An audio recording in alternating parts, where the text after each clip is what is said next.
Good morning and welcome to Sales TV on a sunny Tuesday, which is absolutely brilliant and a change from last week. We are joined by one of our regular hosts, Adam Gray. Say good morning, Adam. Good morning, Adam. Good morning, Adam. Yes, and the humour's already top notch. And we're also joined by our guest today, which is a gentleman called Louis Fernandes, who has been telling us before we actually went live that that's his office. And he's got a bar. Just imagine you're looking in, you as the audience are sat on top of the bar. So do help yourself to anything that you want whilst you're there. It's an honour bar, so that's fine. Louis, you and I met a few weeks ago at a conference. We had a really interesting conversation about people getting go-to-market strategy and execution wrong. Could you tell us a bit about yourself, your history, and why this subject's really important to you? And then we've got some questions that we're going to ask you so that hopefully the audience can find out a bit more about the thinking you've got behind it. So let's start with who you are and how you got here. Well, brilliant. Firstly, thank you very much, both of you, for having me along today. I'm really delighted to be here. So as you said, my name's Louis Fernandes. I have been working in SaaS now for about 20 years.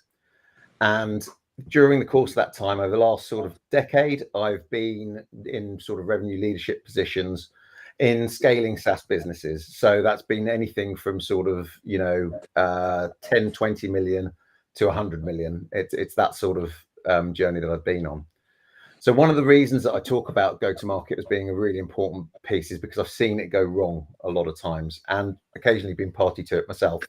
So it's one of these things. I think you learn a lot from mistakes that you make along the way and on the journey, but equally you also see some of the practices that work and also see, things that don't, not necessarily in your own organization, but elsewhere as well.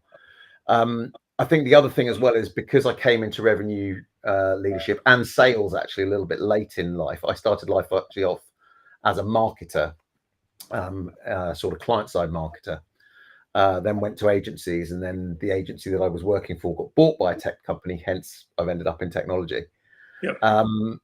It's one of these things. I've always approached revenue generation and sales with a bit of a marketing hat on, and that has meant that strategically I sort of look at what are we doing from a go-to-market perspective in terms of how are we defining our markets, how are we defining our ICPs, how are we doing segmentation, targeting, positioning of our products and services in a way that is relevant to and resonant with the customers we want to target. So it's always been that sort of an approach. Excellent. And just before we delve into the questions, because Adam, I think it's fair to say that you were around at the pivot towards SaaS, not saying that you're old, but you worked in a large tech company that actually acquired the company that I worked for, and kind of exited hardware in quite a big way and went into software. And then actually, Louis, what you're talking about is this kind of strange, almost different type of sales thing that just grew and arrived. And I think they say that SaaS now is something like a 7 trillion sort of like industry in its own right, but 1999, 2000, it pretty much didn't exist. Yeah. And I know that we talked to some people who are in what we would call the classic sales function, where they do have products and solutions, and it's not necessarily anything to do with technology. It could be print manufacturing or FMCG. They feel that kind of SaaS has maybe somewhat hijacked the whole kind of sales function because it's grown so quickly and it's changed that process. So, what do you see as the SaaS marketplace before we dive into the 5 or so questions that we've got for you? How have we got here with SaaS?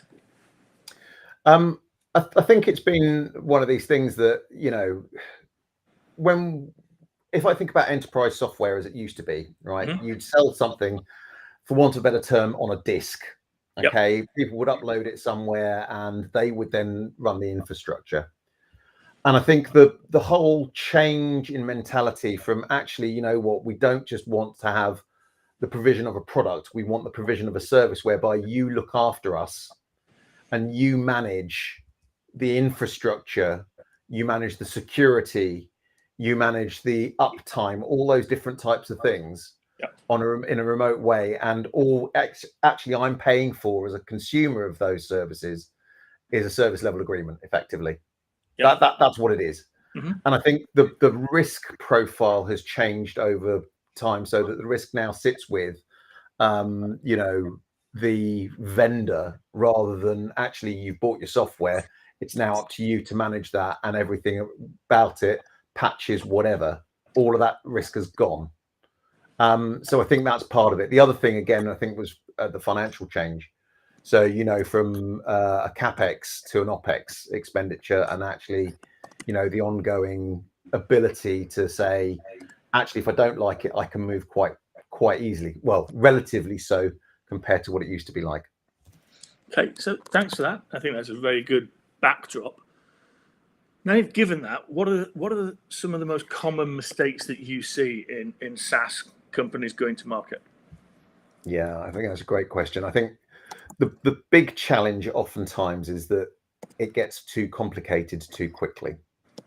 So I think that a lot of companies, they want to be all things to all different organizations, and suddenly you end up with too many features in your product that you're always talking about. You're servicing too many segments. You end up with too many product tiers, lots and lots of permutations and combinations of what you can do. And what that ends up with is you end up then with fragmented messaging when you go to market, so that there's no clear value proposition. Your core messaging gets lost, customers get confused, and then you end up actually with a lack of cohesion, I think, between sales and marketing and product teams. So I think that's where the main challenge lies. And, I think I've seen that on a number of occasions where you end up with these huge organizations all trying to sort of explain what it is that the product does or the service does, and nobody really understands it, and there's massive confusion. And I think, with that broad audience that you're trying to serve, you end up with that inconsistent messaging, you end up with too many versions of things, and it just stretches resources in an organization, which then ultimately affects your unit economics. And that's something that, again, I think plays a lot into go-to-market strategy, that the lack of understanding of what over-complicating your GTM strategy does to your unit economics. And it's no surprise that right now SaaS finds itself a little bit in a crisis point. I mean, the last couple of years, when we've seen, money drying up from VCs and private equity firms, and the real focus now on, not just revenue growth at all costs, but profitable, sustainable, predictable revenue growth. I mean, who knew that profit was going to be one of those things that we focus on?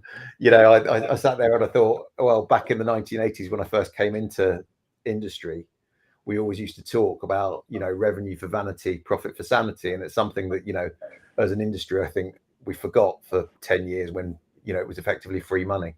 So I think all of these things have helped overcomplicate go-to-market strategies. And now actually we've got to parse it down and really simplify. I hope that makes sense. Isn't there an issue though when you simplify the product down to its? So I think the challenge that we have in sales of any complex strategic purchase is that you're the expert, you're the vendor, I'm the buyer. Yeah. Therefore, by nature of that, I'm ignorant in my knowledge of the product and the marketplace compared to you. Because if I wasn't, I'd do it myself. I wouldn't need you guys. Yep. So for me, I'm buying something which is fairly central to the product. I think that's what I'm buying. Yeah.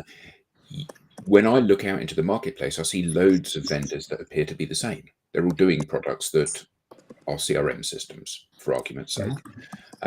So the only differentiator that you can offer is that complexity in those features. Even though, ironically, I'm often blind to those. But you're desperately looking to put clear water between yourself and the competitors.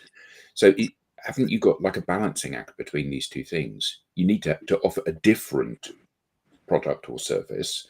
However, I'm buying something at a very fundamental level rather than a very complex level as the buyer. Yeah, and I think that you've hit the nail on the head with the last sentence you just said. You're buying something very fundamental. So what are those fundamentals? How do you explain how those fundamentals play into core metrics of an organization? Ultimately, you can have as many bits and bytes and speeds and feeds as you like, but what is the outcome that they deliver to your organization, and how do we talk about it in those kind of terms? And actually, when you're making those kind of large purchase decisions, if you're asking me to part with £500,000 on a particular solution, or 10 million, or whatever it happens to be, do I really care fundamentally when I'm making that decision about the nitty-gritty of, does it come in blue or does it come in red? Do I care about that? Or do I care that actually, one, it's not going to put my company at risk, so that's the first priority, and number two, it's going to give me a return on the investment and address 2 or 3 core points that are absolutely fundamental, to use your word, to what we do. Absolutely. Thank you. I think that's really interesting. So I was always taught, Louis, that every company is a brand and a factory, and you just hit the nail on the head there, which is, you do not want to put that brand at risk, and you want the factory to go quicker. You want to be more productive. Now, that is a very, very simplistic way of looking at it, and I've never been able to actually shape that simplicity. But if we look at the next question that we want to pose to you, which is, why is simplicity so critical in go-to-market strategy? I think it almost dovetails into what we were just talking about, because it cuts through that noise in a crowded market.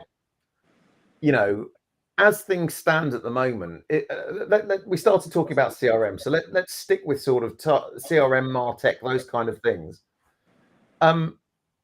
Scott Brinker, a guy I'm sure you guys will have come across. He does the Chief MarTech Marketing Landscape chart. When he brought that out in, what was it, I think 2011, there may be 150, 200 products on there, right? That's 2011. Fast forward to this year, when he published it, I think there were over 14,000 different technologies on there, right? 14,000. Now, absolutely, MarTech has become larger as a category, no question. It's not become 100 times larger in 10 years, right? It's just not the case. So, if I now have to compete against 14,000 different other vendors, the simplicity of my message will cut through that noise, because customers feel overwhelmed as it is. If I can focus then on real value drivers, a bit to the point we're just talking about, what are those fundamentals? What are the real value drivers of my solution, of my service, of my product? And then, that's what I start communicating. If I can communicate that, then what I think it inevitably leads on to is smoother buying journeys and shorter sales cycles. And the customer immediately understands the product's core benefits. So how's that not a good thing?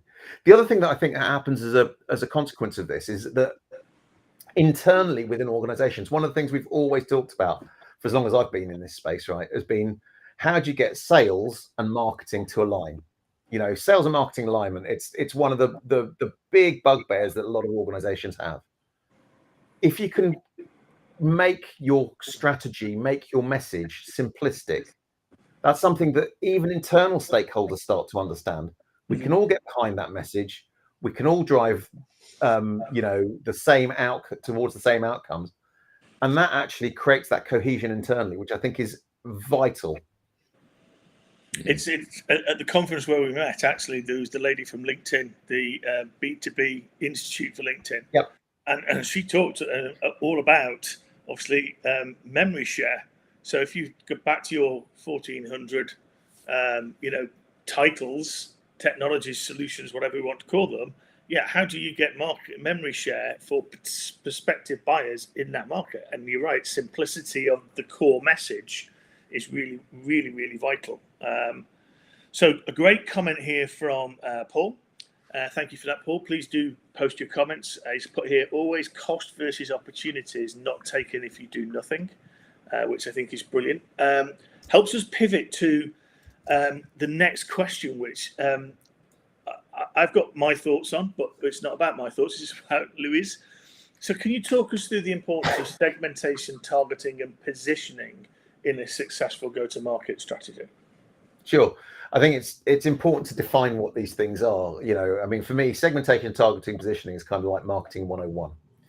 So segmentation, it's about identifying and prioritizing the highest value customer groups. That's the first thing we need to do. What do they look like? What are the similarities? What are the sort of common needs that they have? Targeting then lets you direct your internal resources and messaging towards those high value groups. So that's about, these are the people we're going to go after because they're in our ICP, our ideal customer profile. And that's where we need to actually direct our efforts towards, because they're going to be the highest value to us as an organization. The last bit, positioning, that's where you sort of start articulating the unique value of your product or service in a very clear and memorable way. That's how I would sort of define those things. Now, the reason I think this is vitally important to get right, because not only does that going through that process help you define what your ICP looks like, it also helps ensure internally that everybody understands what it is. Okay, so one of the things that I've talked about a lot in the past is this temptation that sales organizations particularly have to go after something that is a bit opportunistic. Might not be in my ICP, right? But it's got some immediate value that I can recognize right now, and off I go. And it's great because from a headline perspective, we've just done a big deal. It looks fantastic, but then you get into your problems. It's not a great fit for the product or the service. It's not a great fit for the company. You end up spending a lot more resource, time, effort, energy, and money on servicing it. And ultimately, 6-12 months down the line, that customer's not happy anyway, and they try it. So you end up with an entire problem. But this is why I think it's so vitally important, because again, from a unit economics point of view, and I will keep on coming back to this unit economics point, you end up making more money by focusing on customers that exactly fit your ICP through that segmentation, targeting, and positioning process, than you do by taking things on the periphery that you're not necessarily well addressed to deal with. There's a great example for me. One of the best examples actually in SaaS at the moment is around Xero. So the accounting software folks. A couple of years ago, they articulated very, very clearly what their go-to-market strategy was going to be. They've got two segments they focus on. It's basically small businesses from 1 to 20 employees. That's who they build for. Very clear. And they're really clear. That is what we're going to go after. And these are the routes to market that we're going to follow. And anything outside of that, yeah, we might do those things, but we're not building for them. So that's not our core proposition. That's not our core market. That's not what we're doing. And if you look at their numbers, if you look at things like the rule of 40, I think they were just over 40, 40.1 or something like that. 41% is what it was. Sorry. You look at the revenue growth that they've enjoyed over the last couple of years. You look at the profit margins that they're hitting. You know, that to me really, really extols the virtues of great segmentation, targeting, and positioning, because they know exactly what they're going after and why they're doing it. So how do you keep your team focused on that? Because in my experience of working with organizations of all sizes, their heads are easily turned. So you're exactly the kind of people that we need to be doing business with. But oh, look at that over there. There's an opportunity. And people, you know, it's very difficult, particularly people in a customer-facing role.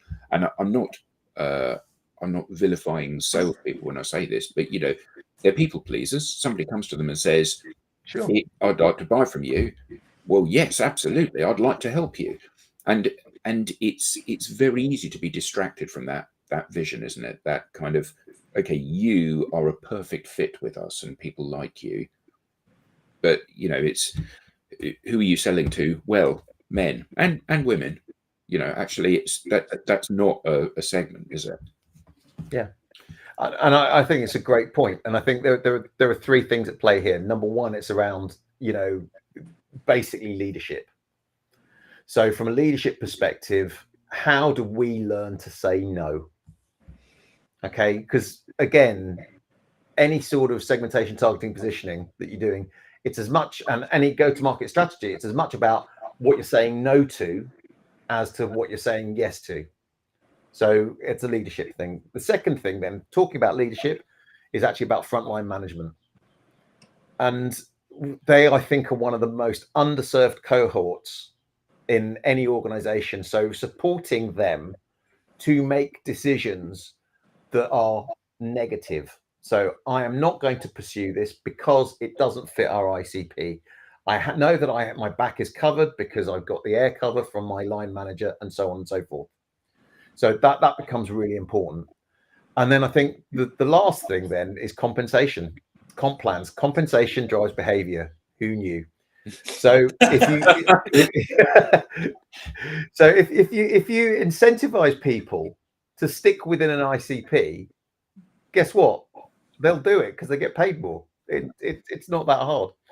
Well, I say it's not that hard. I say that a little bit tongue in cheek. It is bloody difficult, but I think it's about just continually reinforcing that kind of behavior, and you've got to model that behavior as well as a leader. Yeah, I think that is such a refreshing viewpoint. I'm glad Adam asked that question, because it is always, if you haven't got enough pipeline, if you haven't got enough deals, you'll go over and straight out of your swim lane. And actually, I don't know if anyone's ever kind of investigated it, but you must burn far more time there and take yourself further away from being able to achieve your targets and goals, as opposed to just finding a lot more of those people who fit in that. It's very interesting. I lived with a previous employer looking at segmentation, and just to pick up the viewpoint we had is, well, let's have this wacky idea and look at customers from their perspective, not from what they spend. Because if we look at who they are and what they use technology for, we may find that we can serve a niche of them a lot better than actually our competitors. Moving again to the next question, how does an organization, we've talked about MarTech in this example, 1,400 types. 14. Sorry, did I misspeak? I meant 14,000. 14,000. Okay, it's probably like 150 to 14,000. I'm not very good with numbers, as Adam will attest, so we'll just put an extra naught on that in a minute. How with 14,000 do you ensure that your go-to-market resonates with the people you try and talk to? I mean, you talked about Zero. How did they make that resonate? Okay, so this is another thing that I think is quite interesting. What Zero did, I think, quite well a few years ago, especially when it became to making tax digital. They did a great brand campaign. And one of the things that I think a lot of organizations get wrong is they focus on, we need leads. Give me more leads. I need 1 billion leads. Bring me leads. There's a great piece of work, and you and I have talked about this before, Andrew, by Les Binet and Peter Field, along the short of it. And it talks about, and this is something that, again, I think marketers will be familiar with, salespeople less so. And it just talks about how you balance brand activation with sales activation. So going back to what you need to start with having a clear, compelling value proposition that's easy to remember. Then you need to start talking about that. And you need to align that messaging across not just what you're doing in sales, but what you're doing with marketing and product teams, and then get that message out there. So how do I do that through a brand activation perspective? And how do I do that as well in my, sales activation with demand generation and whatever else I'm doing?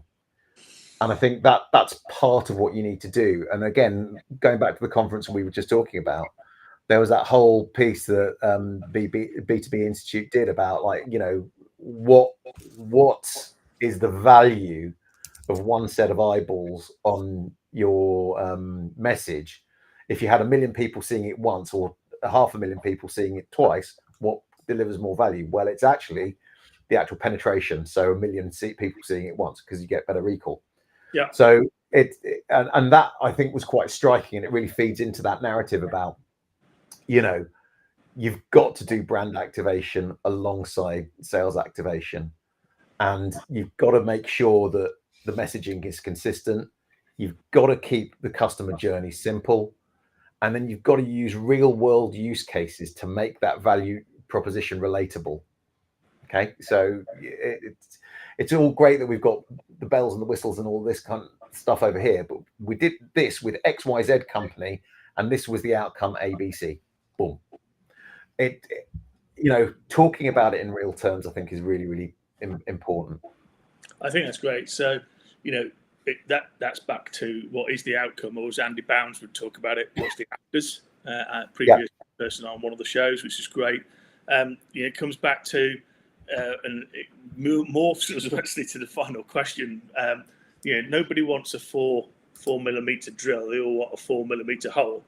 But we do tend, unfortunately, to have product marketing and product development kind of get sucked into that trap. So the last question we would pose to you is, you know, how do sales, marketing, and product development, product marketing that a lot of people have, how do they align to actually make an effective go-to-market?